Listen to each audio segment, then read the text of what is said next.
Dear students, welcome on my YouTube channel Study Zone by Zetisher। पिछले videos में कुछ qualities issues थे, video quality, audio qualities इसमें improve किए गए हैं। फिर भी यदि कोई और कंसर्न आपको है तो आप कमेंट सेक्शन में जाके कमेंट कर सकते हैं। यदि आप मेरे चैनल पे नए हैं तो चैनल को सब्सक्राइब करें, बेल आइकॉन को प्रेस करें ताकि जितने भी नोटिफिकेशंस हैं वो सारे आपको मिल सके। अपन ऑप्टिक्स पार्ट की बात कर रहे थे। ऑप्टिक्स में अपन ने बहुत सारी फॉर्मुलेशंस पढ़ ली थी in terms of the lens formula, lens maker formula, magnifications of the lens. आज अपन बात करेंगे पावर ऑफ द लेंस कि एग्जैक्टली किसी भी लेंस की पावर को आप किस तरीके से डिफाइन करेंगे। यदि मैं जनरलाइज डेली लाइफ के एग्जांपल से इसको रिलेट करना चाहूँ तो अपन मोस्ट कॉमनली ये चीज़ देखते हैं कि when we are using the specs, जिन लोगों की आईसाइट्स प्रॉपर नहीं है वो स्पेक्स यूज करते हैं तो उनमें कुछ नंबर्स लिखे हुए होते हैं। जो स्पेक्सेस होते हैं, जब आप डॉक्टर के पास आई टेस्टिंग के लिए जाते हैं तो वो आपके नंबर्स लिखता है -2.5, -1.5, 0.5, प्लस का 3.5, प्लस 5.5। इन सारी चीज़ों का मीनिंग क्या है? It is to be related to the power of the lens. It means आप किस टाइप का लेंस आपके स्पेक्स में यूज किया जाएगा और वो डिपेंड करेगा आपके पर्टिकुलर किस टाइप्स की प्रॉब्लम है आईज में, उसी के अकॉर्डिंग। तो एग्जैक्टली पावर ऑफ लेंस ये बताता है कि जो आपके पास लेंस होगा उसकी फोकल लेंथ तो आप कितना मिनिमाइज कर सकते हैं, कितना मैक्सिमाइज कर सकते हैं, उसके रेस्पेक्ट में आपके पास उस लेंस की फॉर्मुलेशंस किस तरीके से चेंज होंगी। Here we are just to be considering कि the power of lens is to be represented by the P, it is to be the 1 focal length in metres. Clear? Normally आपको formulation यही लिखा हुआ मिलेगा, power of lens is it is to be reciprocal of the focal length. It means power equal to 1/f। But here it is to be important कि ये formulation किस में होना चाहिए? मीटर में होना चाहिए। If the focal length is to be given into the centimetres, जो नॉर्मली अपन जितने भी न्यूमेरिकल्स देखते हैं वहां पे अपन सेंटीमीटर्स में करते हैं। That's why when the focal length is to be given into the centimeter, then our formulation is to be 100/f। Clear? तो 100/f की फॉर्मुलेशंस कब यूज करनी है? जब आपको फोकल लेंथ कैसी दे रखी हो? सेंटीमीटर में। यदि फोकल लेंथ मीटर में तो डायरेक्टली 1/f की टर्म्स में लेना है। Next we will discuss about the unit. इसकी यूनिट क्या होगी, इसका मात्रक क्या होगा? तो unit of the power is to be represented by the dioptre. Dioptre की फॉर्म में अपन इसको लिखते हैं। डायप्टर किसके इक्वल होता है? मोस्ट कॉमनली सबका रटा हुआ रहता है unit of the power, it is to be equal to dioptre. But कई बार एग्जामिनेशन में पूछ लिया जाता है कि dioptre is to be equal to, तो किसके इक्वल होगा? Power of the lens it is reciprocal of the focal of length. Focal length किसमें होगी? सेंटीमीटर और metre. That's why dioptre equal to 1/मीटर और it is to be equal to 100/सेंटीमीटर। यदि आप इसको सेंटीमीटर के रेस्पेक्ट में लिखें तो अपन क्या लिखेंगे? इट इज टू बी 100/सेंटीमीटर। Clear? Now the formulations of the power. Power कितने फॉर्मुलेशंस में हो सकती है? It is to be positive, it is to be negative, it is to be equal to 0। Power positive भी हो सकती है, 0 भी हो सकती है, नेगेटिव भी हो सकती है। 0 जिनकी आईज में कोई डिफेक्ट नहीं है, नॉर्मली यदि अपन नॉर्मल आईज से सारी चीजों को क्लियरली विजुअलाइज कर सकते हैं, it means there is no defect into our eyes. Eyes defect को भी अपन आगे डिटेल्स में डिस्कस करेंगे। एक अलग से वीडियो मैं आपके लिए बनाऊंगा आईज डिफेक्ट का। वहां पे अपन इन चीजों के बारे में देखेंगे कि what are the types of the eye defect and how to just to be overcome these eyes defect. But यहाँ पर अपन फॉर्मुलेशंस की बात कर रहे हैं the power in terms of the positive, in terms of the negative और in terms of the 0। Like कि जब अपन ने फोकल लेंथ देखी थी तब भी अपन ने देखा था फोकल लेंथ की वैल्यू पॉजिटिव हो सकती थी, नेगेटिव हो सकती थी और इट में भी 0। तो सिमिलरली फोकल लेंथ के रेसिप्रोकल है, that's why power is to be positive, negative and 0। First thing we will discuss about the power positive कब होगी? When our power is to be positive. For the convex lens, if we are using the convex lens, it means our power of the convex lens it is to be positive, because जब आप convex की बात करते हैं तो focal length is also to be considerable as the positive. That's why आपके पास power कैसी होगी? पॉजिटिव होगी। It is to be the converging lens. ये कैसा होगा? कन्वर्जिंग होगा। It means it is to be focusing the light rays at a particular point. यदि याद हो तो कुछ ऐसी फॉर्मुलेशंस अपन डिराइव करते थे कॉन्वेक्स लेंस के लिए। These light rays are to be parallel to principal axis, they are to be moving like this. It means they are just to be focusing. Next power is it is to be negative for the concave lens. यदि अपन concave lens use करते हैं तो उनके लिए focal length कैसी होगी, it is to be the negative. Similarly the power is also to be negative. It is to be having the diverging effect, मतलब जहां पर आपको एक्सपेंड करना हो लाइट रेज को, डाइवर्स करना हो, वहां पे अपन कौन सा यूज करेंगे, we are just to be using the concave lens. तो फॉर्मुलेशंस कैसी बनेगी, इट इज टू बी और कॉनकेव लेंस। तो लाइट रेज जो भी पैरेलल टू प्रिंसिपल एक्सिस आ रही थी, दे आर टू बी इस तरीके से रिफ्लेक्ट होंगी and it is to be the formulations, ये यहाँ पे आके क्या होंगी, रिफ्लेक्ट होंगी। It means they are just to be diverging and it is to be the converging. ये एक जगह पे फोकस कर रही है, इस एरिया को इंक्रीज कर रही है।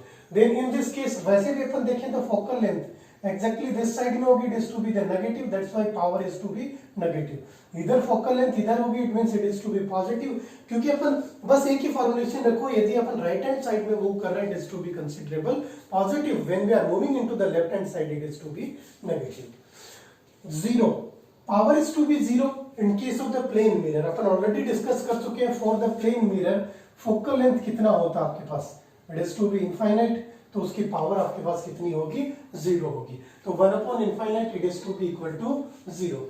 तो ये फॉर्मुलेशंस थी आपके पास basics of the power. Now we are just to be considering example to better understanding the entire formulations. If the focal length of the convex lens, be careful about it. First आपको ये identify करना है कि which type of the lens is to be given. Here the convex lens is to be given, it means power is to be in terms of the positive. Focal length f is to be 20 centimeter, then the power of this lens is. तो जैसे आपने convex देखा, आपको क्या याद आना चाहिए, it is to be positive. तो इधर देखिए नेगेटिव वाले दोनों ऑप्शंस तो वैसे ही कट आउट हो गए, it is to be 0.5 and the 5। Now we are just to be using the formulations, किसमें, centimetre, that's why 100 upon centimetre, then power equal to 100 upon 20। Be careful about it. Focal length of the convex is also to be positive. That's why it is to be positive. और कितना होगा? It is to be 5. It means our power of that particular lens, it is to be 5 diopter. Then our answer is to be the B answer. It is to be the basics of the power of the lens. In next we will discuss about the combinations of the lens and how to calculate the focal length for these combinations. Power of this combination and magnification of these combinations. So we will consider the combinations of the thin lenses. It means here we are just to be using the two different lenses in terms of the L1 and L2. But the formulations, their principal axis are to be same. जब भी आप दो lenses लेंगे, जैसे एक ये lens है दूसरा ये, इन दोनों को आपने एक कॉन्टेक्ट में रखा, फॉर्मुलेशन ऐसी भी बनती है कि they are to be separated by the distance d, but it is not to be as per our syllabus. That's why here we are just to be discussing about the contact of the two thin lenses. तो दोनों lenses but the condition their principal axis are to be same. इसका मतलब दोनों की principal axis same होनी चाहिए. That's why जो object placed होगा उसके respect में जो image formulation बनेगी, it is to be quite similar to both of them. तो here we are just to be considering the two lenses in terms of the L1 and L2. Now their focal length is, इन दोनों की focal length कितनी होगी, it is to be in terms of the f1 and f2. Now here we are just to be using O is to be the object, I dash or the I1 it is to be the intermediate image,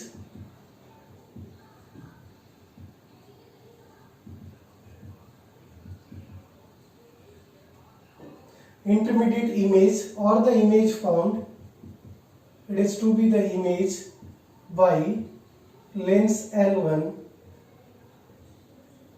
it is to be capital L1. Now the I, it is to be the final image,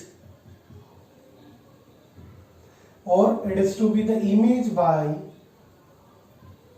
lens L2.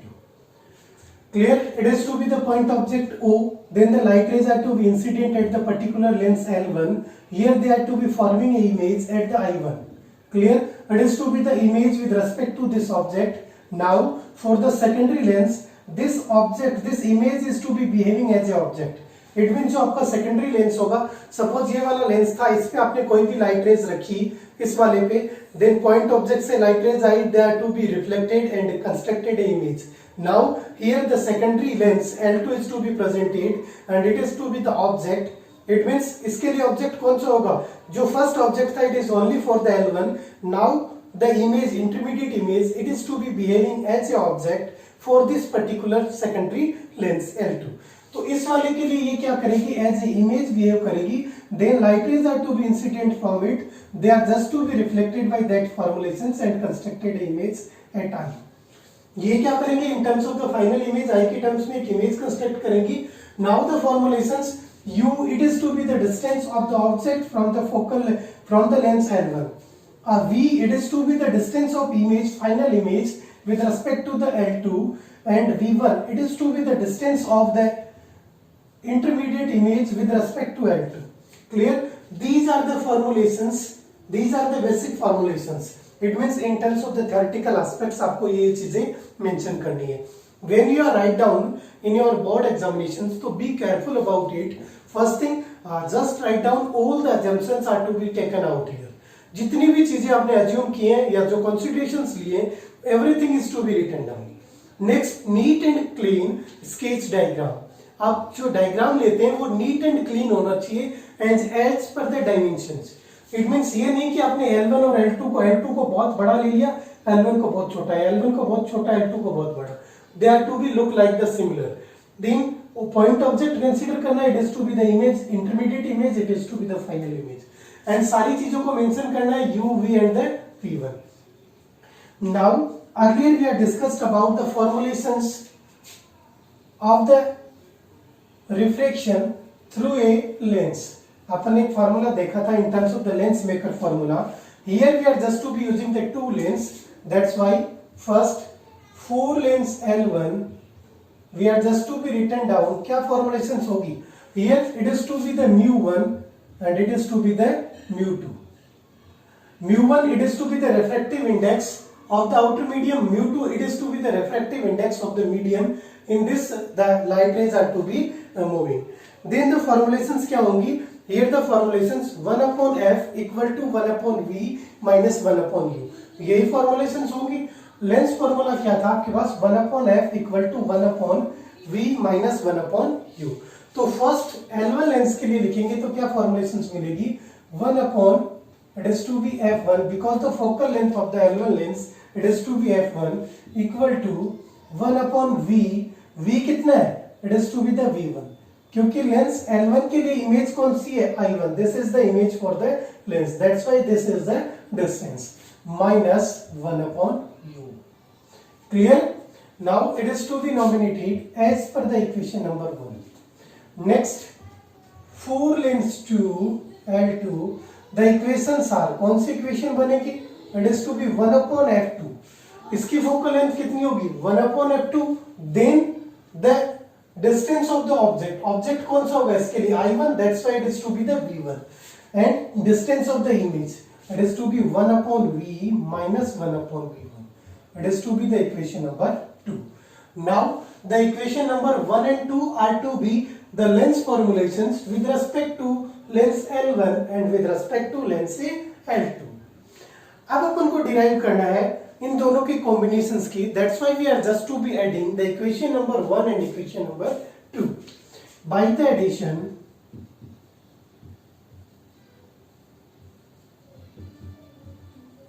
of equation 1 and 2, LHS part is to be added with the LHS part and the RHS part is to be added with the RHS part.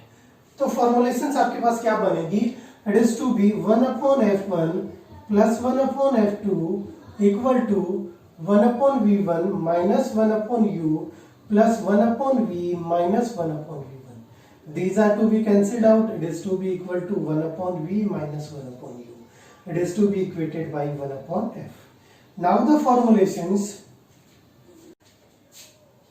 Now this formulation is to be rearranged in this formulations कि अपन ने already derived कर लिया कि 1 upon f equal to 1 upon f1 plus 1 upon f2. Now it is to be written down. इस formulations क्या लिख सकते हैं अपन को, conclude करके 1 upon f it is to be the net focal length or the total focal length 1 upon f1 plus 1 upon f2. It is to be for the two lenses if we are having n lens then the formulations 1 upon f net equal to 1 upon f1 plus 1 upon f2 plus 1 upon f3 plus up to plus 1 upon fn. It is to be the formulations for the focal length when the lens are to be connected or the combinations of the lenses. तो जितने combination जितने lenses होंगे उन्हीं को अपन 1 upon f के respect में add करते हुए चले जाएंगे. तो ये फॉर्मुलेशंस आपके पास किसकी बनेगी? It is to be in terms of the focal length. Now we are just to be relating this entire formulations with respect to the power.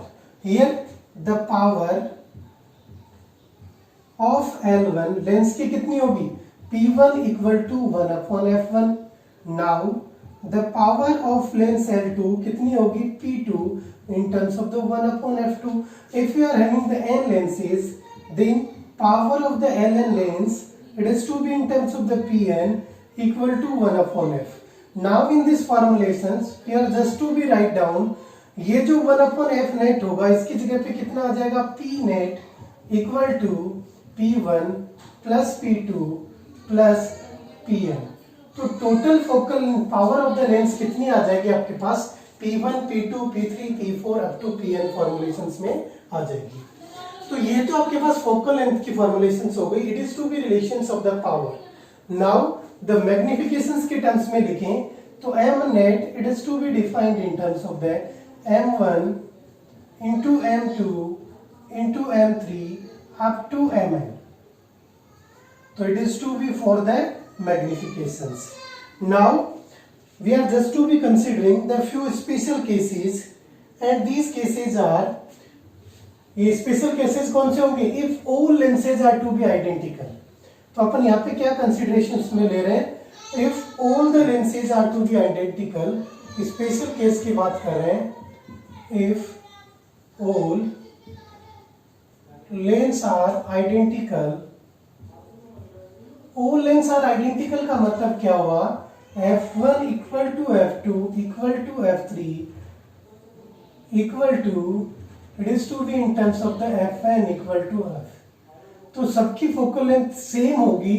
then in this case we are just to be written down 1 upon f net equal to 1 upon f plus 1 upon f plus कहाँ तक चलेगा? 1 upon f up to n.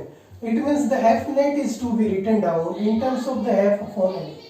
तो focal length कितनी हो जाएगी? It is to be the 1 by n times of the focal length. तो कई बार ऐसी फॉर्मुलेशंस पूछी जा सकती है.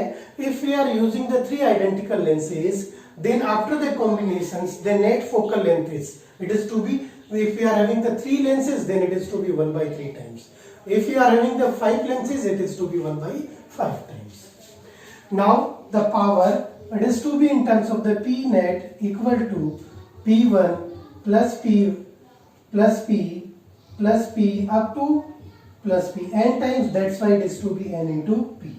Then the P net, it is to be in terms of the n into P or n into P. It means the focal length, when we are using the identical lenses, then the power of that particular lenses, it is to be as multiplication of the number of lenses.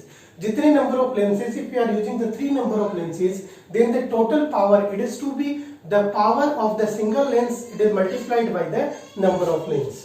Clear? Here n आपके पास formulations क्या है? It is to be the number of lenses. Exact formulations यही बनेगी. Now if we are just to be using the formulations for the magnifications, it is to be m, it is to be m to the power m. Then the m net in terms of the m into m, it is to be up to the n times. तो कितना होगा? m की power n. Magnification कितना हो जाएगा? It is to be the m to the power n. It is to be the basic formulations of the combinations of the lenses. In next class, we will discuss about the few special cases related to it, and we are just to be solving a few numericals related to it to better understand it. Clear? उम्मीद करता हूं कि ये videos आपको पसंद आ रहे होंगे. यदि पिछले वीडियोस पसंद आ रहे हैं तो लाइक करें, चैनल पे नए हैं तो चैनल को सब्सक्राइब करें. कंटेंट पार्ट को यदि आपको पसंद आ रहा है तो लाइक करें, ज्यादा से ज्यादा लोगों तक शेयर करें. Thank you.